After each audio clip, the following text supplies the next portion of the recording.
Hi everyone and welcome back to my channel, Your Stars Aligned. This is Carmina, Vedic astrologer and reader with the cards of truth. So today we're gonna be talking about how to deal with number 7 in the cards of truth. When we get a 7 on a card, what can we do? How do we cope with it? Are there any strategies? So we're gonna be doing that today.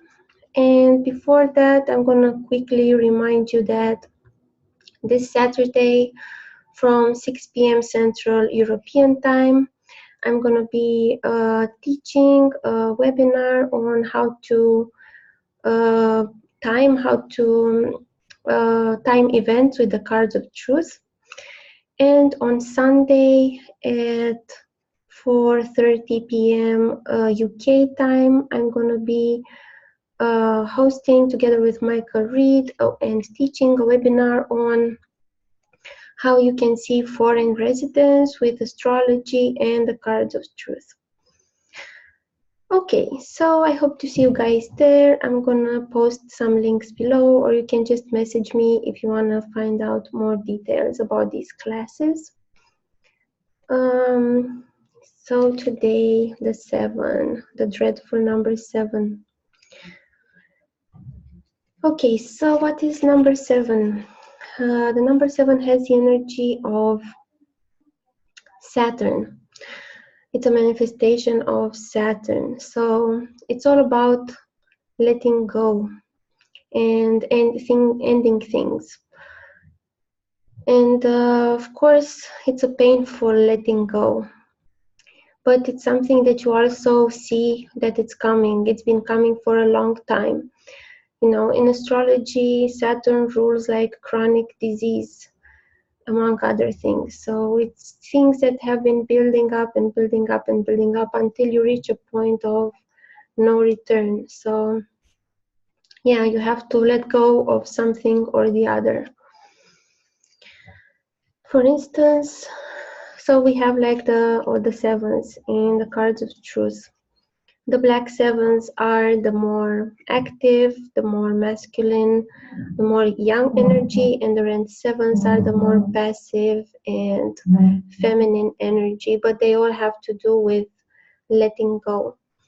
For instance, in tarot, in the major arcana, the black sevens can be the equivalent of the falling tower, and the red sevens are the equivalent of death. So it's all about, you know, transmutation, transformation, things crumbling down, but hopefully in that crumbling down we find meaning so we can like move forward. For instance, let's start with the spade suit, the 7 of spades. The 7 of spades is, you know, the spade suit is about hard work, it's about health, physical or psychological. It's about making great efforts and working on yourself. When you get this 7 of spades, it's obvious that, you know, like your efforts are not enough. Your health is not, you know, you reach you with your, like a critical point with your health and with yourself, you know, like what you're doing is not working anymore. So you need a major overhaul, like a major turnaround and like really releasing your old ideas. For instance, if you're an athlete and you get like a 7 of spades on the ecliptic one year, you will see that your records are getting broken by other people. So there's nothing really that you can do about it. So I mean, there is something that you can go do about it. You can train harder and try to break their records, or you can just let go of your ego that is invested of having the record, right? And just move on to the next stage of your life, and maybe other things can matter more to you. So yeah, it has to do with letting go. It has to do with your physical capacity and also with your psychological issues. Like it's all about, you know, getting a shift in perspective and really letting what needs to die, die. Then the Seven of Hearts. The Seven of Hearts can be summed up as a heartbreak, emotional disappointment, feelings not getting validated and getting stuck somewhere. I mean, if the Seven of Hearts is like on the Moon card or the Venus card or the Mercury card, which is a more gentle card, it's like, oh my God, like things are breaking down and you see them falling apart emotionally and nothing you can really do about it. But then if you let the victimization go and like the why me, why is this happening to me, wow, my poor heart is breaking, and you just like realize, okay, like these things aren't working for me emotionally, so I have to let go of my tiny ego. That's I have to shift my perspective, and I have to move on towards the Eight of Hearts, which is, it's self-fulfillment, because after all the seven, there comes the eight, which is self-sufficiency and emotional fulfillment, and feeling good in your own skin just with yourself. So whenever you see, anyway, any of these cards, it doesn't have to be like something permanent. It's just a step in your spiral evolution. So we get like mini heartbreaks, like mini failures with our body every day, because we need to learn. Everything is like a process. So yeah, when you see this Seven of Hearts, for instance, if your ecliptic is a Seven of Hearts, what do you do then? Oh my God, you victimize yourself and think your life is gonna suck? No, absolutely not, because actually for the 10 of Clubs birth card, the path is the Seven of Hearts.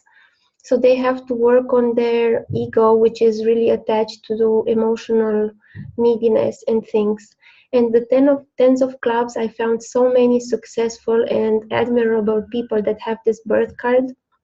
And one of the reasons of their success is probably because they really worked hard on this, like letting go of this last emotional neediness and victimization and just moving forward with their lives. It doesn't mean that every day of their life they're going to break up with someone or their feelings will get smashed. No, it just they will learn how to move on and leave what's no longer necessary in the past. Then we have the Seven of Clubs. The Seven of Clubs, the club suit is all about philosophy, ideas, our inspiration, our career that we like to do. And when we get the Seven of Clubs, it's like, okay, I have to let go of some ideas that are not working anymore and that they're not serving my life for anything, right? So, yeah, Seven of Clubs is, for instance, you know, you are in a job and you keep doing it and you feel miserable about it, but it's no longer working. So you can feel like a miserable person and be attached to some old concepts about yourself that you have to be doing that thing, or you're stuck to an idea, you're stuck in an idea, you're stuck with a mental concept, or you can just like cut it loose and let go and move forward towards Eight of Clubs, which is a very spiritual card, and it's about being very introspective. So yeah, whenever you see this Seven of Clubs, just know you need to really, it's time to let go of some mental concept that it's no longer working, and you're gonna let go of it.